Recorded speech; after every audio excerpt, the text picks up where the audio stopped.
വെള്ളങ്ങൾ ഒഴിവാക്കുന്നുണ്ട്. നിങ്ങൾ വെള്ളങ്ങൾ അങ്ങനത്തെ സ്ഥലത്താണ് വെള്ളങ്ങൾ ഒഴിവാക്കുന്നത്.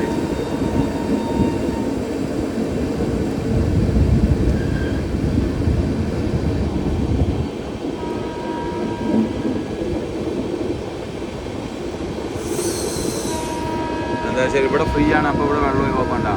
ഈ ഏരിയ ഫുള്ള് അതിൻ്റെ ഒരു ഡ്രെയിൻ ഏരിയ ആണ്. ഈ ഇവിടെ സൈഡിൽ വെള്ളം ഒഴിച്ച് പോകാനുള്ളൊരു ഏരിയ ഉണ്ടാക്കിയാണ്. അപ്പോൾ അവിടെ കംപ്ലീറ്റ് വെള്ളം ഒഴിവാക്കും. അങ്ങനെ ഉണ്ട്. ഈ ട്രെയിനിൽ നിന്ന് വെള്ളം ഒഴിവാക്കണം അങ്ങനെയാണ്.